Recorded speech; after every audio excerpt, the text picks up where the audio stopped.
പരിവാഹൻ തട്ടിപ്പിൽ പിടിയിലായത് രാജ്യത്ത് വിവിധ മേഖലകളിൽ സൈബർ തട്ടിപ്പുകൾക്ക് നേതൃത്വം നൽകുന്ന വൻ സംഘമാണ്. പിടിയിലായ 3 പ്രതികളുടെയും അക്കൗണ്ടുകളിൽ എത്തിയത് ലക്ഷങ്ങളാണ്. തട്ടിപ്പിനിരയാകുന്നവരുടെ ഫോണിലെ എല്ലാ ആപ്ലിക്കേഷനുകളും തട്ടിപ്പ് സംഘത്തിന്റെ മൊബൈലിൽ ലഭ്യമാകും. തട്ടിപ്പിനും വിവരശേഖരണത്തിനും പ്രാദേശിക സഹായം ലഭിച്ചിട്ടുണ്ടോ എന്ന് കൊച്ചി സൈബർ പോലീസ് അന്വേഷിക്കും.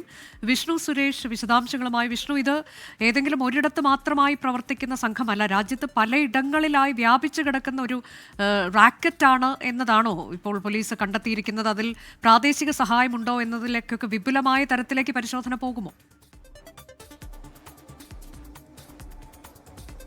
അനുജ, ഒരു വൻ സംഘം എന്നുള്ളതാണ് പോലീസിന്റെ ഇതുവരെയുള്ള നിഗമനം. അതായത് നേരത്തെ പരിവാഹൻ തട്ടിപ്പിന്റെ പേരിലാണ് ഇവർ ഈ രണ്ട് പ്രതികളിലെ അറസ്റ്റിലേക്ക് കടന്നതെങ്കിൽ അവിടെ എത്തി ഇവരുടെ മൊബൈൽ ഫോണും മറ്റ് ഗാഡ്ജറ്റ്സും ഒക്കെ പരിശോധിച്ച ഘട്ടത്തിലാണ് പരിവാഹന്റെ പേരിൽ മാത്രമല്ല വ്യാജ വെബ്സൈറ്റ്, വ്യാജ ജോലി വാഗ്ദാനം, അതോടൊപ്പം തന്നെ ഈ അശ്ലീല വീഡിയോ കോൾ വഴി പണം തട്ടുന്ന ആ സംഘങ്ങളൊക്കെ നിയന്ത്രിച്ചിരുന്നത് ഇവരാണ് എന്നുള്ളതാണ് നിലവിൽ പോലീസിന്റെ ഒരു പ്രാഥമികമായ നിഗമനം.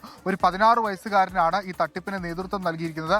അയാളെ കഴിഞ്ഞ ദിവസം പോലീസ് കസ്റ്റഡിയിലെടുത്തിരുന്നു. പക്ഷേ 16 വയസ്സുള്ളതുകൊണ്ട് നോട്ടീസ് നൽകി. ഇനിയിപ്പോൾ അടുത്ത ദിവസം എറണാകുളത്തേക്ക് വരാൻ ആവശ്യപ്പെട്ടിട്ടുണ്ട്. സൈബർ പോലീസ് സ്റ്റേഷനിൽ ഹാജരാകണമെന്നാണ് ആവശ്യപ്പെട്ടിരിക്കുന്നത്. ഏകദേശം 45 ലക്ഷം രൂപയാണ് കേരളത്തിൽ മാത്രം ഇവർ തട്ടിയെടുത്തത്. അങ്ങനെ ഇന്ത്യയിൽ വ്യാപകമായി ഇത്തരത്തിലുള്ള തട്ടിപ്പ് ഇവർ നടത്തിയിട്ടുണ്ട്. ഇവരുടെ ബാങ്ക് രേഖകളൊക്കെ ഇതിനോടകം തന്നെ പിടിച്ചെടുക്കുകയും അതിൽ പരിശോധനകളൊക്കെ നടത്തുകയും ചെയ്തിട്ടുണ്ട്. പ്രാദേശിക ബന്ധം പോലീസ് സംശയിക്കുന്നുണ്ട്. അതിൽ ഇവരുടെ ഫോണുകളിൽ ചില പേഴ്സണലായി ഉപയോഗിക്കുന്ന ഫോണുകളിൽ ചില കേരള നമ്പറുകളൊക്കെ കണ്ടിട്ടുണ്ട്. അപ്പോൾ ഏതെങ്കിലും തരത്തിൽ അക്കൗണ്ട് എടുത്ത് നൽകുന്നതിനൊക്കെ പ്രാദേശികമായി സഹായം ലഭിച്ചിട്ടുണ്ടോ എന്ന് പരിശോധിച്ചു വരികയാണ്. നിലവിൽ പിടിയിലായ അതുലിനെയും മനീഷിനെയും ഈ രണ്ടുപേരെയും 7 ദിവസത്തേക്ക് കസ്റ്റഡിയിൽ വാങ്ങാനാണ് സൈബർ പോലീസിന്റെ തീരുമാനം. തിങ്കളാഴ്ച ഇവരെ കസ്റ്റഡിയിൽ ലഭിക്കും. അതിനുശേഷം വിശദമായ അന്വേഷണത്തിലേക്ക് കടക്കാമെന്നാണ് കരുതുന്നത്. വാരണാസിയിൽ നിന്ന് അതിസാഹസികമായാണ് കൊച്ചി സൈബർ പോലീസ് ഇവരെ പിടികൂടിയത്. ഇവരെ പിടികൂടുന്ന ഘട്ടത്തിൽ അവിടെ വലിയ എതിർപ്പൊക്കെ ഉണ്ടായിരുന്നു. അതൊക്കെ മറികടന്ന് ആ ആളുകളെയൊക്കെ വെട്ടിച്ചാണ് സൈബർ പോലീസ് ഇവർ രണ്ടുപേരെ ഇവിടെ എത്തിച്ചത്.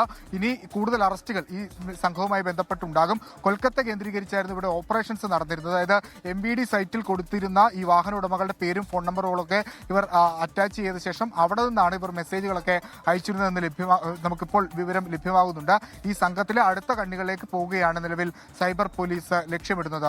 അനുജ, ഈ പരിവാഹൻ തട്ടിപ്പിലാണ് രാജ്യത്ത് വിവിധ മേഖലകളിൽ സൈബർ തട്ടിപ്പുകൾക്ക് നേതൃത്വം നൽകുന്ന വലിയ സംഘത്തിലെ ചിലരാണ് പിടിയിലായത് എന്ന വിവരമൊക്കെ ഇപ്പോൾ പുറത്തു വന്നത്. 3 പ്രതികളുടെയും അക്കൗണ്ടുകളിൽ ലക്ഷക്കണക്കിന് രൂപയാണ് എത്തിയത്. ഏത് തരത്തിലേക്കാണ് ഇവർ തട്ടിപ്പ് നടത്തുന്നത് എന്നതിൻ്റെയൊക്കെ ഇപ്പോൾ ലഭ്യമായ വിശദാംശങ്ങളാണ് വിഷ്ണു സുരേഷ് നൽകിയത്.